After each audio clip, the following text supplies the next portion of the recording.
This review is brought to you in part by Dean's Hobby Stop in Owasso, Michigan. Dean's has one of the Midwest's largest selections of used kits at great prices. They also feature new kits and supplies as well. Call Dean's to get their mail order list featuring hundreds of vintage kits, or check their website for great deals on both new and classic models. Thanks for joining us at Right On Replicas, where we bring you the best scale model kit reviews on the planet. This review covers the Round 2 Peterbilt California Hauler 359. It's a 125 scale AMT kit number 866. This is a re-release that was first seen in the early 70s. And while they don't give a skill level, I would say it's an advanced builder's kit. There's roughly 250 parts, molded in white, chrome, clear, and clear red, and it has vinyl tires and metal axles. This kit's seen life as a number of other issues, and Round 2 has cleaned up the parts and molds very well. They're crisp and have good detail with little flash. The assembly is detailed with a full motor, chassis, and interior, and the cab is one piece, with fenders as separate and the hood. Now, there's no sleeper included in the kit, unfortunately, but the chrome is bright, the details are crisp, the tires are good quality, they're not warped, and unfortunately there's no dash decals, but the body decals gives you two different options and two different stripes for different colorations. Now, the instructions are typical old style AMT. Overall size is approximately length 11 1/4 inches, width 3 3/4 inches, and height 6 inches. Here are the decals for this kit. As you can see, they're very colorful and the registry is good. I strongly recommend using some decal setting solution to make it fit those contours, but as always, use the manufacturer's safety and use guidelines when using any of the products mentioned here in the review for your own protection. For most of the construction, I use Model Master liquid cement and sometimes a slow setting tube glue, but other adhesives are used too for strength like super glue and white glue for clear parts. Mostly the paints are Tamiya acrylic bottle paints that are shot through an airbrush, or rattle can paints that can be used for things like primers. Gather these parts for the motor, and most of it can be assembled prior to painting, which makes for a better finish. Also, many of the chrome parts get painted too because there's not that many chrome parts on a semi-truck's engine. Assemble the block oil pan, heads, lower and upper front covers, transmission rear plate oil filter, blower drive case front and back, and the oil filler tube. Then assemble the blower halves and the front and the rear and add the governor. On the valve cover, add the oil filler. Quite often, Peterbilt would custom paint the motor to match or contrast the frames and bodies for a customer's special order. I painted mine green with an aluminum transmission, and the governor is aluminum, and the oil, so is the oil cooler. The exhaust manifolds are steel, the starter is black with a gold solenoid, and the belt is flat black. Now, final motor assembly would have you add the blower and valve covers to the motor's top, then add the oil cooler and exhaust manifolds and the starter. Then install the air compressor and add the belt. Pull out these pieces to construct the chassis, and assembly is started by the assembly of the frame rails. Then install the cross members in place in the notches in the frame rails on one side at a time. And add the other frame rail and press the rails together tight to ensure that the glue joints are secure. And make sure that the frame stays straight. And again, Peterbilt custom painted the frames to match the frames or the fender accent color or stripe, so I'm using steel color for the frame that will contrast the body color. Paint the belts flat black, as you see these parts here, and then paint fan black. Install the upper radiator hose and lower radiator hoses with slow setting glue, then add the filter to the upper hose. Install the alternator onto the small belt and add that to the motor. Then on the large belt, add the fan mount and the fan. Then assemble the air compressor and add it, and install the motor into the frame at this point. Add the belt in place on the front of the motor then. Get out the parts for the wheels, and the tires can be given a rough road look by pressing and rolling the tread on some fine sandpaper, and that kind of gives it road wear kind of appearance. Now paint the hub either body color or chassis color, and insert the hub into the rim. Insert the rim into the tire and super glue the trim ring to the rim's edge. Now we'll gather the rear wheels, and note that the inner rims have no lugs. So the tires again can be given a road look by sanding the tread off on some fine sandpaper, and then paint the rear drum chassis color. Insert a tire into each of the 8 rims and superglue the trim rings to the rim's edges. Now with respect to the inners, attach the inner rim to the drum, then attach the outer rim to the inner rim. Use some super glue to keep those together. Gather these parts for the rear air ride. Now the mounts are painted chassis color. The bags and shocks are flat black with tops and the bottoms of the bags chassis color too. Add the bags to the mounts and slide the mounts in place, adding the shocks to the frame and mounts on their respective mounting pin. Gather these suspension pieces for the next stage, and some of these can be assembled prior to paint. Sub-assemble the rear axles and backing plates, then add the brake mounts and the cylinders to the plates. Assemble the front axle with the hubs and the axle pins, and add the tie rod. Paint the assembled rear axles, front axle, and midship bearing chassis color. Then paint the shocks, steering box, idler arm, and pitman arm flat black. Paint the drive shafts aluminum and steel with a mix of 50-50. Superglue the front drive shaft to the midship bearing and transmission, installing the midship bearing. Add the mid drive shaft with the forwardmost rear axle, and then install the rear drive shaft and the rear axle. Insert the metal axles with the rear dual tires at this time. Add the front tires to the front axles and install the front axle. Add the shocks, install the steering box, idler arm, and pitman arm. This is the completed front suspension, which is where you should be at this point. This is the rear suspension so that you can see where all the details go together. Now we can finish the chassis assembly by adding the tanks and accessories. I assembled the 2 fuel tanks and painted them body color with aluminum straps, then assembled the battery box and I painted that chrome. Paint the 5th wheel carrier and wheel plate flat black and install those. The mud flaps are flat black. The fuel tank steps are chrome.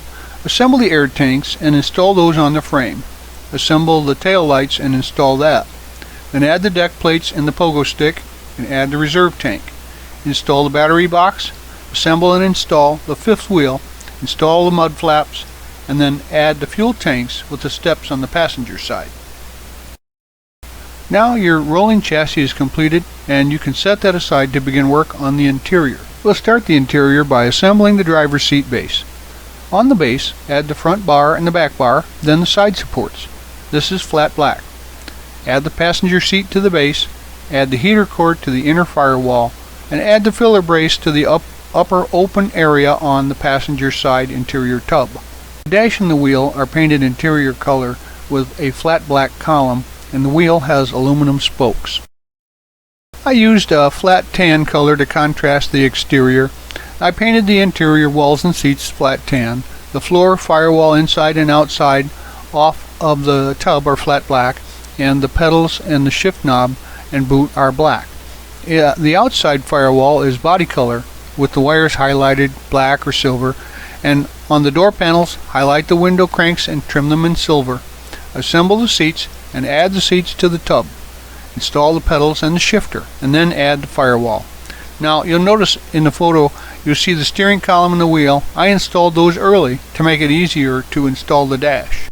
The kit doesn't come with a decal set for the dash panel, so I went online and found one, and then I printed it out on some paper with a color printer and sized it to fit my dashboard.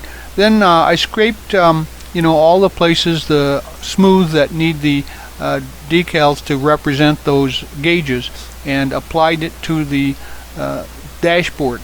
Then I add the brake handle at this time, and then the dash is completed. With the column and wheel approximately in place, we can add the dash to the interior. Then just move the column forward a little bit and glue it into place on the dash.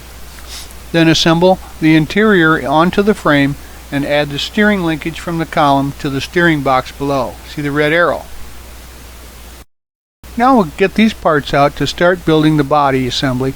and the only part that's optional is the roof AC unit marked here in red. I decided to make this look like a newer rig, so I didn't use the AC part. I'm including kind of a color-coded map here for the various parts that go on the roof. You'll have to drill out the holes for the parts that you use. Depending on that, I have color-coded the holes to the side. So the red ones are for the running lights, the green is for the horns, and you can do an option of left, right, or both. And the blue are the AC unit holes, and as you see mine, they were left undrilled because I didn't install that. Assemble the cab's sides and add the air cleaner and the lubrifying mounts, and then on the hood add the fenders and the mud flaps. Assemble the air cleaner and the lubrifying. With all the detail and the exposed rivets, I decided not to try sanding the body, so I used a green scrub pad just to kind of rough it up and clean off some of the flash, and then I painted it with a good primer inside and out. So after the primer dried, I gave it a good scrub with my scruffy pad there, and then I gave it a couple of base coats of color, and then let that set to cure fully. Now we can begin adding our decals to the model, and I usually try to apply the largest decals first and work from the front to the back or top to the bottom just to keep things straight. But I strongly suggest using the setting solution so that the decals will adhere and conform to any irregularities in the body surface. Once you've got the decals in place, you can give your model a clear coat to seal in the decals and give it that high quality shine. To add some finish detail, I used a silver paint pen or a black Sharpie for trim and straps. And once that was finished, I installed the air cleaner and the lubrifying. And now I clear coat the entire body and hood again. I used a window tint to darken the side and back windows. Then go ahead and install the glass into the cab using some white glue. Now we mount the cab by sliding the cab over the interior and into place onto the chassis. Then glue along the firewall to hold it tight. Pull out the under hood items so they can be finished. Install the wipers and paint the air tube flat black. Assemble the elbow and paint it flat black. Assemble the radiator and add the 3 hoses and paint that flat black as well. Install the radiator while lining up the hoses and gluing them to the motor. Then install the air tube and the elbow and glue those into place. Add the lube finder cover and add the bottom to the air cleaner and assemble the top and add it into place. Pull out the parts for the roof accessories and paint the marker lights transparent yellow. Install the marker light lenses to the bezels and add them to the roof. Assemble the horns and install those in place, and the lenses are added to the spotlights, and the spotlights are then glued to the roof. Gather up the parts for the mirrors and the stacks. I use super glue here, but make sure that you scrape off any chrome at your glue contact points. Now assemble the stacks and add the grab handles. Install those onto the corner of the cab. Install the door handles. The mirrors are built in a progression, so install the upper and lower supports, then add the mirror hang support, then add the crossbar, and finally the mirror. Then repeat for the other side. Now we can assemble and add the hood. So first paint the grille mesh with a 50-50 flat black and thinner mix, and then add the logo decal. Install the grille to the hood, add the turn signals and marker lights on the hood, and paint the lenses transparent yellow. Add the lenses into the headlights and install the headlights onto the grille side. Add the lenses to the fog lights and paint them transparent yellow. Glue those to the bottom of the bumper, and the bumper is glued to the ends of the frame. Now the hood just slides in place and sits there without any support. Now we're almost done, and here's a rear view of the nearly completed cab. Final assembly involves adding the exhaust pipes to the underside. As you can see here, you turn the chassis over and install them into place. You'll use almost all the parts except for some decals, and in my case I did not use the air conditioning unit, and there's also a sprue of transparent red parts that were included from another version. Well, there you have it. She's a great looking kit when you're done, but expect to do a little extra work on this one. It's an older mold design and kit, and the sprue tabs are thick on some of the chrome parts, so you just have to hit that with a silver pen. Some of the parts don't fit quite well, but the chassis was straight, had no issues with that. The locating points were good. The motor built up very easily, fit together nicely, but it's a little tricky to get that installed into the frame, but take your time and you can do that too. The interior is not too bad. The details on the dash were crisp, but there were no decals for the gauges. The cab is a one-part unit, as is the hood, and when fitting the parts on the truck in final assembly, it's not a perfect fit, so you may have to massage it with a little sanding or trimming here and there. Overall, the assembly was easy for a builder with experience, but I would not recommend this for a novice. And round 2 has continued to release some of these great old truck kits from the past, and we're happy that they are. And overall, I think you're going to love the way this turns out if you give it a little time and attention.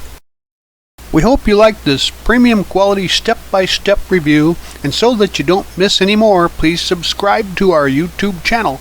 But you can find us on Facebook and also at our website, www.rightonreplicas.com. Thanks!